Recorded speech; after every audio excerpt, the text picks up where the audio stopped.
ꯑꯍꯥꯟꯕꯃꯛꯇꯗ ꯇꯥꯕꯤꯔꯤꯕ ꯈ꯭ꯋꯥꯏ ꯄꯨꯝꯅꯃꯛꯄꯨ ꯖꯦꯁꯤ ꯅꯤꯡꯊꯧꯖꯥꯅ ꯏꯀꯥꯏ ꯈꯨꯝꯅꯕ ꯎꯠꯆꯔꯤ꯫ ꯉꯁꯤꯁꯨ ꯃꯍꯧꯁꯥꯒꯨꯝ ꯃꯌꯥꯝꯒꯤ ꯑꯋꯥ ꯄꯣꯊꯥꯕꯗ ꯉꯥꯏꯍꯥꯛꯇ ꯑꯣꯏꯔꯕꯁꯨ ꯃꯇꯦꯡ ꯄꯥꯡꯖꯕ ꯑꯣꯏꯅ ꯁꯅꯝꯕ ꯅꯤꯡꯊꯧꯒꯤ ꯁꯦꯕꯣꯛ ꯍꯧꯗꯣꯡ ꯍꯥꯏꯕ ꯋꯥꯔꯤꯗꯨꯒꯤ ꯑꯍꯨꯝꯁꯨꯕ ꯑꯃꯗꯤ ꯑꯔꯣꯏꯕ ꯁꯔꯨꯛ ꯄꯨꯗꯨꯅ ꯂꯥꯛꯆꯔꯤ꯫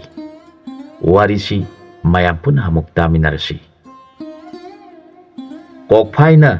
ꯑꯁꯨꯝ ꯀꯣꯏꯊꯤ ꯊꯤꯔꯛꯄꯗ ꯈꯨꯒꯥ ꯇꯨꯔꯦꯟꯒꯤ ꯂꯩꯔꯥꯏ ꯃꯄꯥꯟꯗ ꯂꯩꯕ ꯅꯨꯡꯄꯥꯛ ꯑꯆꯧꯕ ꯑꯗꯨꯗ ꯁꯅꯝꯕ ꯅꯤꯡꯊꯧꯅ ꯐꯝꯂꯗꯨꯅ ꯉꯥ ꯆꯥꯔꯤꯕꯗꯨ ꯎꯔꯦ꯫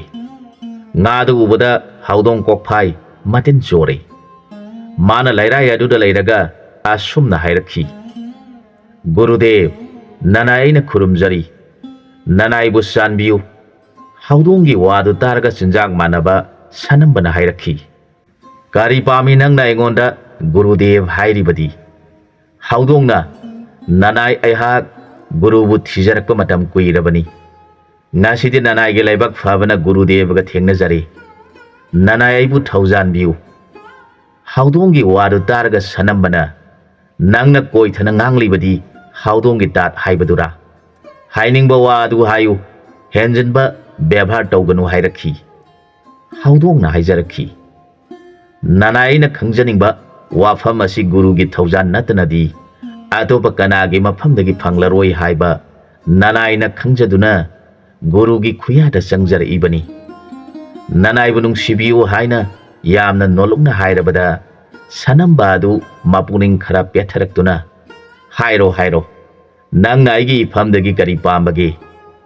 ꯍꯧꯗꯣꯡꯅ ꯋꯥꯔꯤ ꯂꯤꯔꯛꯈꯤ, "ꯇꯥꯕꯤꯌꯨ ꯒꯨꯔꯨꯗꯦꯕ, ꯅꯅꯥꯏ ꯑꯩꯕꯨ ꯑꯉꯥꯡ ꯄꯤꯁꯛ ꯄꯤꯛꯂꯤꯉꯩꯗꯒꯤ ꯌꯣꯛꯄꯤꯔꯛꯄ ꯏꯃꯥ ꯄꯥꯕꯨꯡ ꯑꯅꯤꯗꯨ ꯃꯆꯥ ꯑꯃꯠꯇ ꯄꯣꯛꯇꯦ꯫ ꯑꯩꯕꯨ ꯃꯈꯣꯏꯅ ꯌꯣꯛꯆꯕ ꯃꯆꯥꯅꯤ ꯈꯟꯗꯨꯅ ꯂꯩꯔꯛꯄꯅ ꯍꯧꯖꯤꯛ ꯃꯈꯣꯏ ꯑꯅꯤꯃꯛ ꯑꯍꯜ ꯑꯣꯏꯔꯦ꯫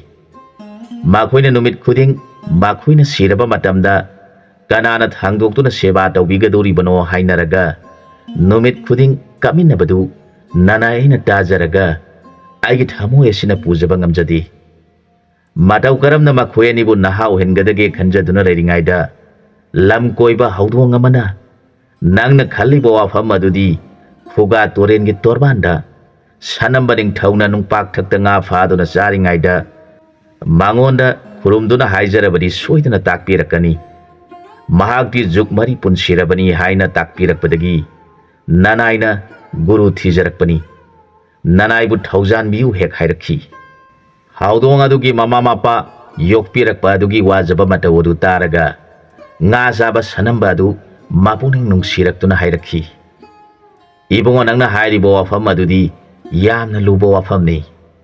ꯑꯗꯨꯕꯨ ꯅꯪꯅ ꯌꯣꯛꯄꯤꯔꯛꯄ ꯅꯃꯥ ꯅꯄꯥ ꯑꯅꯤꯗꯨ ꯅꯤꯡꯖꯔꯤꯕ ꯋꯥꯔꯤ ꯑꯗꯨ ꯇꯥꯔꯒ ꯑꯩꯒꯤ ꯊꯃꯣꯏ ꯑꯁꯤ ꯄꯦꯟꯈ꯭ꯔꯦ꯫ ꯑꯗꯨꯅ ꯅꯪꯁꯨ ꯉꯥꯁꯤ ꯈꯔ ꯆꯥꯎ" ꯍꯥꯏꯗꯨꯅ ꯁꯅꯝꯕ ꯅꯤꯡꯊꯧꯅ ꯉꯥ ꯄꯤꯗꯨꯅ ꯍꯧꯗꯣꯡ ꯆꯥꯔꯦ꯫ ꯁꯅꯝꯕꯅ ꯈꯜꯂꯤ, "ꯑꯩꯕꯨ ꯑꯈꯪꯕꯅꯤ ꯆꯍꯤ ꯀꯨꯏꯅ ꯄꯨꯟꯁꯤꯔꯕꯅꯤ ꯈꯟꯗꯨꯅ ꯈꯪꯂꯝꯒꯅꯤ ꯍꯥꯏꯅ ꯑꯇꯣꯞꯄꯁꯤꯡꯅ ꯃꯥꯕꯨ ꯊꯥꯔꯛꯄꯅꯤ꯫ ꯑꯗꯨꯅ ꯑꯩꯅ ꯀꯔꯤ ꯎꯄꯥꯏ ꯇꯧꯔꯒ ꯃꯥꯒꯤ ꯃꯇꯦꯡ ꯄꯥꯡꯕ ꯉꯝꯒꯗꯒꯦ ꯈꯟꯗꯨꯅ ꯂꯩꯈ꯭ꯔꯦ." ꯃꯥꯅ ꯈꯜꯂꯤ, "ꯑꯍꯟ ꯑꯣꯏꯕꯁꯤꯡꯅ ꯑꯃꯨꯛ ꯅꯍꯥ ꯑꯣꯟꯕ ꯉꯝꯕ ꯖꯤꯕꯁꯤꯗꯤ ꯀꯅꯥꯅꯣ ꯍꯥꯏꯔꯕꯗꯤ ꯂꯤꯟ ꯀꯧꯕ ꯖꯤꯕ ꯑꯁꯤꯗꯤ ꯆꯍꯤ ꯐꯥꯔꯛꯄꯒ ꯃꯀꯨ ꯍꯨꯔꯒ ꯍꯦꯛꯇ ꯅꯍꯥ ꯑꯣꯜꯂꯤ꯫ ꯃꯈꯣꯏꯒꯤ ꯃꯁꯥꯗ ꯑꯍꯟ ꯍꯥꯏꯕꯗꯨ ꯑꯣꯏꯗꯦ꯫ ꯂꯤꯟ ꯑꯁꯤꯗꯤ ꯀꯅꯥꯅꯣ ꯍꯥꯏꯔꯕꯗꯤ ꯄꯥꯈꯪꯕꯅꯤ꯫ ꯑꯗꯨꯅꯗꯤ ꯑꯩꯈꯣꯏ ꯑꯅꯤ ꯆꯪꯗꯨꯅ ꯃꯥꯒꯤ ꯃꯅꯤꯡ ꯊꯨꯡꯅꯕ ꯈꯨꯒꯥ ꯇꯨꯔꯦꯟ ꯄꯨꯔꯤꯕ ꯄꯥꯈꯪꯕꯕꯨ ꯏꯔꯥꯜꯂꯁꯤ" ꯍꯥꯏꯗꯨꯅ ꯃꯈꯣꯏ ꯑꯅꯤ ꯆꯪꯅ ꯁꯅꯝꯕ ꯅꯤꯡꯊꯧꯅ ꯐꯥꯕ ꯉꯥ ꯑꯗꯨꯅ ꯃꯃꯥꯡꯗ ꯊꯝꯗꯨꯅ ꯄꯥꯈꯪꯕꯕꯨ ꯅꯨꯃꯤꯠ ꯈꯨꯗꯤꯡ ꯈꯨꯔꯨꯝꯖꯕ ꯍꯧꯔꯛꯂꯦ꯫ ꯃꯇꯝ ꯑꯁꯤꯗ ꯄꯥꯈꯪꯕꯅ ꯁꯅꯝꯕ ꯑꯃꯗꯤ ꯍꯧꯗꯣꯡ ꯑꯗꯨꯅ ꯅꯨꯃꯤꯠ ꯈꯨꯗꯤꯡ ꯃꯥꯕꯨ ꯈꯨꯔꯨꯝꯖꯔꯤꯕ ꯑꯗꯨ ꯎꯕꯤꯔꯦ꯫ ꯃꯥꯅ ꯈꯜꯂꯤ, "ꯑꯣꯟꯊꯣꯛꯄꯅꯤꯗ, ꯍꯧꯗꯣꯡ ꯑꯁꯤꯅ ꯀꯌꯥꯗ ꯃꯥꯕꯨ ꯌꯣꯛꯄꯤꯔꯛꯄ ꯃꯃꯥ ꯃꯄꯥ ꯑꯅꯤꯕꯨ ꯅꯤꯡꯖꯔꯤꯕꯅꯣ? ꯑꯩꯕꯨ ꯃꯈꯣꯏ ꯑꯅꯤꯅ ꯅꯤꯡꯖꯔꯤꯕ ꯑꯁꯤꯗ ꯆꯠꯇ꯭ꯔꯕꯗꯤ ꯇꯥꯏꯕꯪ ꯖꯤꯕꯁꯤꯡꯅ ꯑꯩꯕꯨ ꯂꯥꯏꯅꯤ ꯍꯥꯏꯈ꯭ꯔꯔꯣꯏ" ꯈꯟꯗꯨꯅ ꯂꯩꯈꯤ꯫ ꯑꯁꯣꯝꯗꯅ ꯃꯃꯥ ꯃꯄꯥ ꯑꯅꯤꯗꯨꯅ ꯃꯆꯥ ꯁꯛꯅ ꯌꯣꯛꯆꯔꯛꯄ ꯀꯣꯛꯐꯥꯏ ꯀꯧꯕ ꯍꯧꯗꯣꯡ ꯑꯗꯨꯕꯨ ꯎꯖꯔꯒ ꯃꯄꯨꯛꯅꯤꯡ ꯅꯨꯡꯁꯤꯅ ꯉꯥꯡꯅꯔꯛꯈꯤ꯫ ꯍꯧꯗꯣꯡ ꯑꯉꯥꯡꯕꯤ ꯑꯃꯗꯤ ꯃꯆꯥ ꯑꯅꯤꯗꯨꯕꯨ ꯌꯦꯡꯂꯒ, "ꯏꯁꯨꯁꯥ, ꯅꯄꯥ ꯑꯗꯨ ꯀꯗꯥꯏꯗ ꯆꯠꯈ꯭ꯔꯕꯅꯣ? ꯑꯍꯟ ꯑꯣꯏꯔꯕ ꯑꯩꯈꯣꯏ ꯑꯅꯤꯕꯨ ꯊꯥꯗꯣꯛꯇꯨꯅ ꯃꯥꯅ ꯀꯅꯥꯒꯤ ꯃꯅꯥꯛꯇ ꯂꯩꯈꯤꯕꯅꯣ? ꯑꯣꯟꯊꯣꯛꯅ laibak thina tambiram khreda aikhoi gi laibak asi haiduna kappa horakle maduda kok phaina pokchaba hodong macha anina mapu maben ani gi nakta sangsilaktuna munna yenglaga mamitigi mapi tana yengduna leiri hanubana masu hodong macha ani dubu yenglaga isu sa nakhoi ani bu napa udabada napuning nungsiduna kaplibra ipu se mapok phattaba mi haibaduni aigi saduna mama mapa oibai khoibu kari khandana mafam garai da satkribano mabu udabada isu ani na kapli basi uraga hanubai gi thamoy si pubangam de haiduna kapli maduda hanubi aduna haudong angangbi mamau nupi adubu kokthok hairakhi ibema nangbu napuroi ba aduna kari amata taklam dabra mana satkribadu kadai da no hairam lakhi maduda haudong angangbi aduna makhoi na ngangnariba hangnariba pomna makhanglabasu miron thok tabana mamit anida mapi taraga lei magi mataw adu uraga hanubin hairakhi aigi sadu angang oringai dege hauna madom pokpani khanduna mabu warak haudabagi mahaina ngasidi aikhoi magi damak awaba tare do mana gari maning thungdaba yauduna migi mayumda gari thiba chatlibano mena mabu phaduna hadok pi khrabra ipuning ngasi laitana laiba ngamdreda hairaga mapuning nungsina kapsari hanuba hanubigi awabadu uzaraga mamong nupi hodong angangbina onthokpanida ima babung anina maron iron khangnadabana awabo oiduna kablibasi yengba ngamjadre khanduna imungda sangsilaga lairang manungda kullaga kapli haudong macha aniduna mapugi matam bakta mapuna kaplibadu yenglaga mamitigi mapi taraga mone yengduna lei hanubana masu anidu yenglaga hairakhi isusa nakhoi anibu napa hanjelaktaba asida nathwai nungai tabra nakhoi anigi natau yengbada ipugi puning yamna nungsikre napa angauba aduna mafam khangdana satkhibana ipuna pangan kanduna koina satuna mabu thirugadabasu laibak thibadagi ipuna thiba ngamdre asum hairaga hanuba haudong macha anidubu yenglaga mamitagi mapi taraga hanubidi yenglaga hairakhi hanubi nangbu tabra isu ani asi mapuk lamba mali isu singi sanaba nangna puthok pirau hanubi aduna haudong macha ani gi sanaba puthok tuna pijabire aduga hairakhi hanuba imau nupi asigi matau yengbada aidi laifam khangdre mana mapuro bege wakhanda kari amata chathok tuna lairang manungda kunduna kaptuna lairiba matau asi aibu kayam koina yengduna lekhigadage hek hairakhi maduda hanubana adunine aina nungai tribasi mamangaida ikhoini saunaduna nangna napam satkhibada aina tafam khangdaduna laikhibadu ningsinglaga makhogi matau yengbada thamoi asi pungamdre hanubina aina su adumna khali aikhoi ani oinabadagi aina ipamda leiba matamaduda nangna na thanda karamna leiramgadage khanduna thamoi asi waraba matamda ima aduna ibema nakhoi ani karigi saunaribano ima thinbige haiduna thinbirakpa matamaduda aikhoi ani ne ikaina haifet yengnajaraga leinajakhibadu ningsinglaga ima wasina khalamgadabadu khantharuraga poningasi phathaba ngamjadi hairakhi asomdana sanamba aduna lusingduna haudong aduga loinana fuga turen bu koliba ibudhau pakhang babu khurumjaduna leirakpa matam kuirabada pakhang baduna khangduna leithokpa ngamdabadagi makhoi ani gi nakta lagle aduga hairakhi kari maram laiduna nakhoi ani na aibu kaubano hairabada haudong aduna ibudhau nanai gi pai ma oijaba hanuba hanubi ani khak leijai makhoi masa masuk kana amata leijadi aibu angang oringai dagi makhoi gi masani khanjaduna yopirakhi makhoina ahan oirakpa matamasida makhoina siraba matamda thangtuk pinaba kana leiraroi khanjaduna numit khuding mapung nungsina kaminai makhoi gi matawadu nanai masa sangna leiraba aina yengjabada thamoi asi puba ngamdabadagi ibudhau gi nafamda naha olhanaba thaujal amatang nijaba laksaribani ibadawna sanbiduna ahan anidubu amo hana naha olhanbiduna masa amatanga pinabiyu nijaba laksaribani hairaga haudongna khurumjare haudongi wadu taraga pakhangmana khali handaki hanuba hanubi ani asidi miron khudingmakta makhogi wari lehaunaba haiduna guruna puthokpikhibani haudong asina hairiba sisu guruna sinduna thamkhibagi matungina hairibani khanduna asumna hairakhi nangna namana pa oiriba ani adubu naha olhanduna masa pohanenglibadu aigi bordagi makhoi animak naha onduna masa phangjabo orasinu nangna sai matek asi puduna chalu masibu makhoina kanthokhalu sai asi nomina kanba saini numit hadi pakhang bai khogidi pani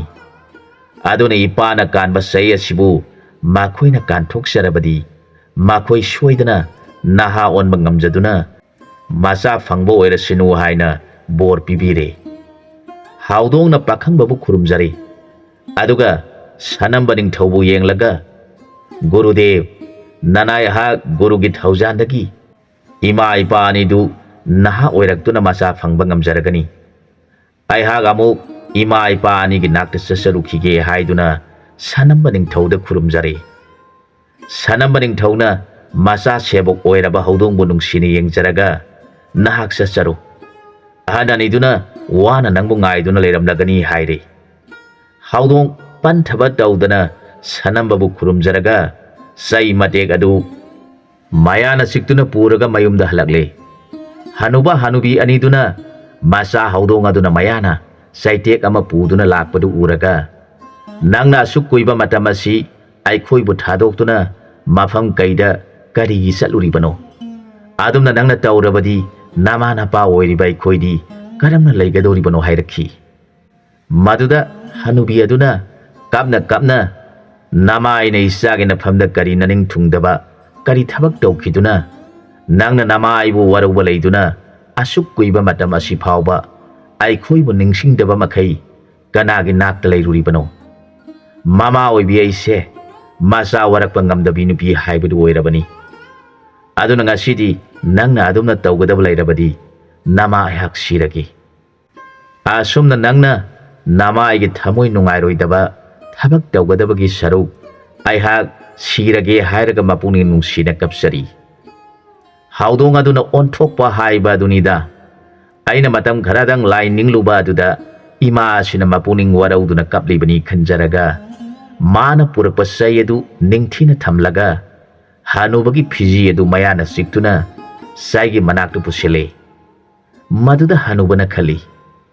mana hairi basi sai asi kantho hairi male khanduna hanuba sai adu kanthokle haudongna mama hanubi adubu phiji paiduna saigi manaktu pusile hanubana hanubi nangsu nasana hairi basi taw hairakhi hanubina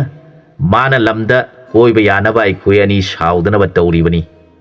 aide mana haibasi matam kharadi inkhiroi haiduna sausinaba saduna leire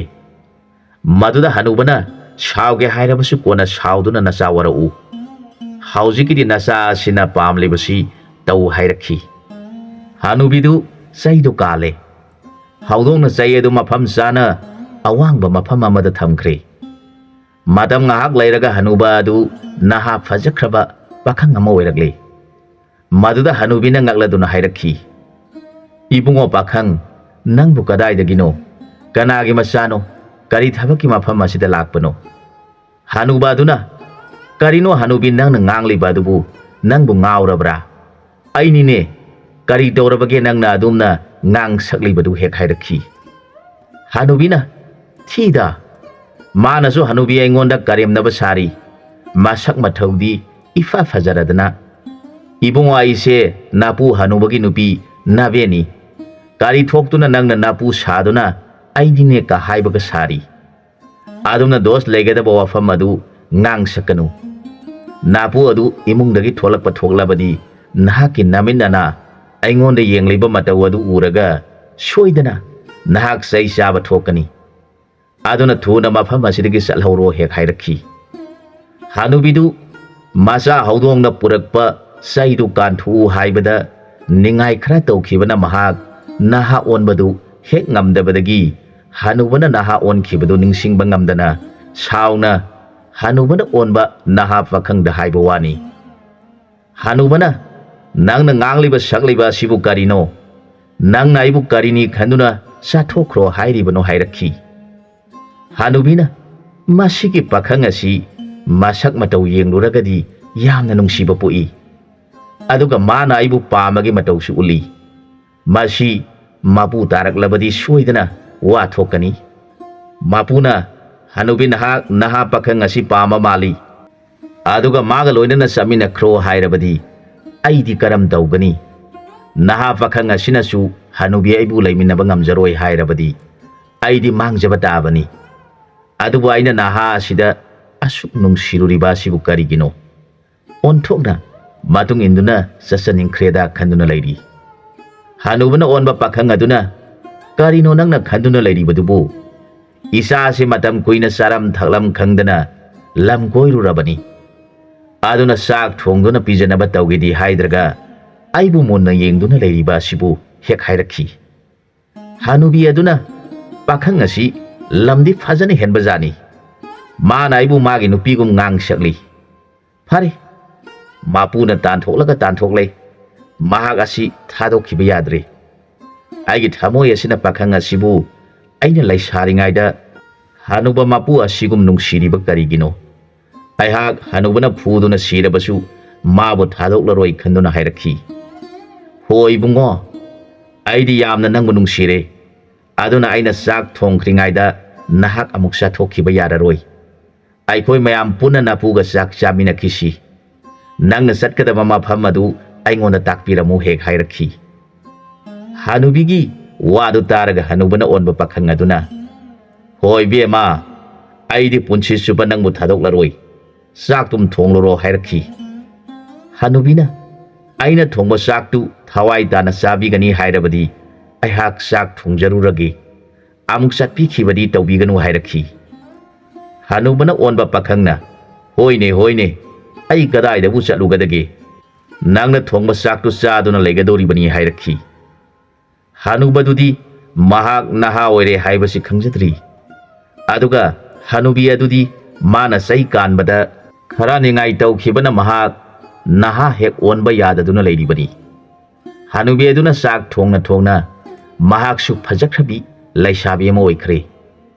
ꯃꯍꯥꯛ ꯃꯁꯥꯗꯨ ꯅꯍꯥ ꯑꯣꯏꯔꯦ ꯍꯥꯏꯕꯗꯤ ꯃꯍꯥꯛꯇꯤ ꯈꯪꯖꯗ꯭ꯔꯤ, ꯑꯗꯨꯅ ꯍꯅꯨꯕꯤꯒꯤ ꯋꯥꯈꯜꯗ ꯑꯗꯨꯃꯛ ꯇꯥꯎꯗꯨꯅ ꯂꯩꯔꯤ꯫ ꯍꯅꯨꯕꯅ ꯈꯜꯂꯤ, ꯍꯅꯨꯕꯤꯗꯨꯅ ꯊꯣꯡꯈ꯭ꯔꯤꯕ ꯆꯥꯛ ꯑꯗꯨꯕꯨ ꯍꯧꯖꯤꯛ ꯐꯥꯎꯕ ꯂꯣꯏꯗ꯭ꯔꯤꯕ꯭ꯔꯥ? ꯉꯁꯤ ꯑꯁꯤ ꯆꯥꯛꯁꯤ ꯈꯪꯂꯥꯝꯕ ꯍꯦꯟꯖꯜꯂꯛꯏ ꯍꯥꯏꯗꯨꯅ ꯆꯥꯛꯈꯨꯝꯗ ꯆꯪꯁꯤꯜꯂꯛꯄꯗ ꯇꯅꯧꯕꯤ ꯂꯩꯁꯥꯕꯤ ꯑꯃꯅ ꯆꯥꯛꯈꯨꯝꯗ ꯆꯥꯛ ꯊꯣꯡꯗꯨꯅ ꯂꯩꯔꯝꯕ ꯎꯕꯗ ꯍꯅꯨꯕꯅ ꯑꯣꯟꯕ ꯄꯥꯈꯪ ꯑꯗꯨꯅ, ꯏꯕꯦꯝꯃ ꯅꯪꯕꯨ ꯀꯅꯥꯅꯣ? ꯃꯐꯝ ꯑꯁꯤꯗ ꯀꯔꯝꯅ ꯂꯥꯛꯇꯨꯅ ꯆꯥꯛ ꯑꯁꯤ ꯊꯣꯡꯂꯤꯕꯅꯣ? ꯑꯩꯈꯣꯏꯒꯤ ꯅꯕꯦꯟ ꯍꯅꯨꯕꯤ ꯑꯗꯨꯅ ꯀꯗꯥꯏꯗ ꯆꯠꯈ꯭ꯔꯕꯒꯦ? ꯃꯥꯅ ꯅꯪꯕु ꯆꯥꯛꯁꯤ ꯊꯣꯡꯍꯜꯂꯝꯕ꯭ꯔꯥ ꯍꯥꯏꯅ ꯍꯪꯂꯕꯗ ꯍꯅꯨꯕꯤꯅ ꯑꯣꯟꯕ ꯂꯩꯁꯥꯕꯤ ꯑꯗꯨꯅ ꯄꯥꯈꯪ ꯑꯗꯨꯅ ꯃꯅꯥꯛꯇ ꯆꯪꯂꯛꯇꯨꯅ ꯍꯪꯂꯤꯕ ꯋꯥꯍꯪ ꯑꯗꯨꯗ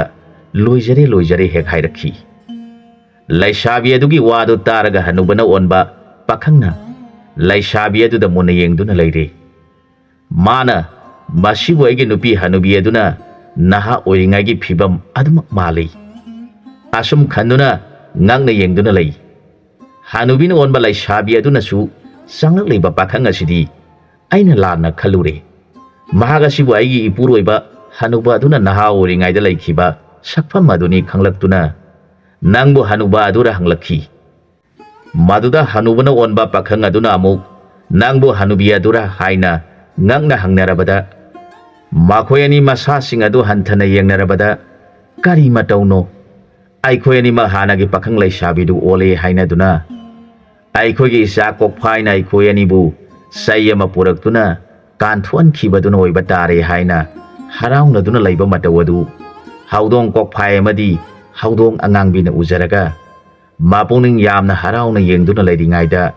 ꯍꯧꯗꯣꯡ ꯑꯅꯤꯗꯨ ꯃꯐꯝ ꯈꯪꯗꯅ ꯇꯨꯗꯨꯅ ꯁꯤꯔꯦ꯫ ꯍꯧꯗꯣꯡ ꯃꯄꯤ ꯑꯅꯤꯗꯨ ꯁꯤꯕ ꯎꯔꯒ ꯃꯆꯥ ꯑꯅꯤꯗꯨ ꯀꯟꯅ ꯈꯣꯡꯂꯛꯈꯤ꯫ ꯍꯧꯗꯣꯡ ꯃꯆꯥ ꯑꯅꯤꯗꯨꯅ ꯈꯣꯡꯕꯗꯨꯗ पाखंग ओइरबा लाइसाबी ओइरबी अनिना हन्ना येंथोलकपदा मासा संना योक्सरकलबा कोकफाई अमदि हौदोंग अंगांगबिना तुदुना सीना लैरिबदु माखोय अनिना उबदा पाखन्ना सेनसिलक्तुना हौदोंग अनिबु कोनखतुना माखोय अनिमक कप हौरकले इपागे इबुंगो नुंसीबा इमागे इबुंगो नुंसीबा इमो इबेबा नुंसीबी नाखोय अनिना तौरिबा मतौ असिबु करि मतौनो नापा नामा अखोय अनिबु अमुक हना अनौबा मापोक अमदा थम्बिरमलगा नाखोय अनिदि ताइबंग थादोक्तुना अखोयबु हुंदोक्तुना चलबरा नांगना इपारा चलमलेबा पाखोंग असिबु करि पाखोंनो हायरगा पाखंग लैसा अनिदु नोंग खोंबगुम हौदोंग असिबा अनिदुबु कोंदुना कपलगले हंदक पाखंग बाइबुंगोदा कोकफाई कौबा हौदोंगना मापा मामा अनिबु नहा ओलन बिदुना मासा धारा पिबियो हायना निजखिबा दुदा पाखंग बने येंगबदा हनुबा हनुबी अनि असिगिदी आतोपा मचा अमा फंगो हाइबा लैतबदगी पाखंग बना मचा ओइना योक्सरिबा हौदोंग असिगे आतमादा माखोयनिगी मचा ओइना पोक्सरुरो हायना बोर पीखिबदगी हौदोंग अनि असि सिरिबनी हनुबा हनुबी अनिदु अमु हना नौना युम पानमिनबा होरगले माखोयनी दा हौदोंग मचा अनिदुबु मचाना पोकलंबा मसुनी खंदुना लुना योक्पीखि हौजिक हनुबीना ओलकपा नुपीदु गर्भ ओइख्रे मागी मितम लेबा थवाय अदु माखोयना मचानी हायदुना लुना योक्सखिबा कोकफाई हाइबा हौदोंग अदुगी थवायना संगलकपनी अदुगा मामौ ओइरबी हौदोंग अंगांगबी अदुना निंगथौगी कोनुंगदा संगदुना महाकसु मितमख्रे साई फारकपदा मचानी पा अमा फंगजरे ममिंगना मिनुतोन कौजरे था खरा लैरबा मतुंगदा कोनुंगदसु महारानी अतोंबी असगी गर्भदगी मचा नुपी अमा फंगजरे ममिंगना मिनुलैमा थोनजरे मतम असि फावबा हनुबना ओनबनी पासी महा कोनुंगी मंत्री मकुक ओइरमी हाइबा काउथोखिदुना कोनुंग काखिद्रे निंगथौ अदुना करी वरम लैदुना आइगी मंत्री मकोक अदुना कोनुंग कारक्त्रिबनो लैबा के अरुबा तानगदबा वाफम कया मरुम लागलिबसि खनफम खंद्रे अदुना इपु मंत्री अदु मसांगमदुना तौरिब्रा सही अमा हेलबा फावबा माना कोनुंग काद्रिबसिबु नाखोय खरा चतुना इपु मंत्री बु कखल उसो हायदुना मनाइसिंग सागोल टोंगदुना मंत्री की मयुमदा लागले माखोयना इपु मंत्री खेवाइबु लैब्रा हायना हनुबन ओनबा निपादुदा हंगलबदा निपादुना हायरखी इबुंगो खोय खेवाइबा हायबा निपादुदी आइनी अदुगा इपु मंत्री खेवाइबा हायबदुदी आइदी खंगदे हायरखी मदुदा निंगथौ मनाइसिंगना इबुंगो इपु अदुगी इबेन अदुगी ममिंगसु खेवाइबी कौबनी माखोय अनिगी युमनी मसी माखोय अनिबु सिख्रब्रा नत्रगा लैरिब्रा माखोयबु अमुक्तंग उनहनबियु माफम गदायदा लैबगे हायरखी निपादुना इबुंगो सिंगना हायरिबा मिंगसिंग अदुदी लोइना सुमी आइबु निंगथौगी मंत्री ओइरमी हायबसिदी निंगसिंगबा थोक्त्रे खुमलखी मागी वादु तारगा इवेन अदु आइखोयना मसक खंगबनी अदुना माबु अमुक्ता उनजगे हायरबदा निपादुना मागी नुपीबु कौथोक्सरगा उनहले निंगथौ मनाय सिंदुंगांगना कोनुंगदा हनख्रे वारी पुमनमक निंगथौदा तमलबदा निंगथौना खली इपु अदु मया यामना हैबा मी ओइबा तारे माना नहा ओंथोक्तुना लैरमी हायरिबा वाफम असिना सुमलबदी माबु फादुना मतौ करमना नहा ओंथोक्लिबनो खंद्रिबा फावबा माबु फादुना थमलगे खनख्रे मनाई सिंह थादुना नहा ओइरिबनी पादुबु फादुना पुरु हायरे मदुदा निंगथौ मनाई सिंह लाक्तुना निपादुबु फादुना कोनुंगदा पुरगले निंगथौना इपुना मतौ करमना नहा ओंदुना नसा पोक्तुना लैरिबनो आसेंग ताक्तरबदी दनी फंगनी हायरगले वादु ताबदा नहा ओइदुना लैरिबा हनुबादुना मामांगैदा सागुन तौबा हुरानबा फानबा कोनुंगदा काखिबदु निंगसिंगलगले मदुदा हनुबना ओनबा निपादुना निंगथौ खुरुमजरदुना हंगतचरखी इनिंगथौ इबुंगो नाना एहाक निंगसिंगजरगले हनुबा हनुबी आइखोय अनिना अहन ओइसिलकबा मतम असिदा पुंगनिंग नुंगसिरक्तुना नुमित खुदिंग कपसै इमेतैसा अमदसु फंगदना सिबा तारे खंजदुना नुमित अमगे अहिंग अमगे मंगदा पाखंगबनी हायबा लाय अमा लाक्तुना nakhoi ani gi awa basi yengba ngamdre aduna nakhoi ani mak khudak asidagi naha onjaro aduga nacha ni pa masu phangjaro haina bor piram laga mangthokre nonga labada khoi ani mak naha oiduna leiramle ai khoi hana kari tauki kari oiki haiba amata ningsingkhidre aduna nanai na konung karaktri basi nanai navena dusu haujikti macha ama phangjare haiba wadu taraga ningthauna angakpaga loinana wari adu taraga ningthauna ibena dusu konungda kaukhulu so haiduna manai thaduna kaukhal makhoi mataw aduda ningthaw adu ngakpana thengki maduda ningthauna hanubagi macha angang adubu sauraklaba matamda mana ningthaw hengani maharani atombina pokpa macha aduna maharani uhengani haina miyamda laukthokuna nungaina panminakhi matang aswaida wari siloshan jare anauba wari amada mayamga punha muk thengnaminarasi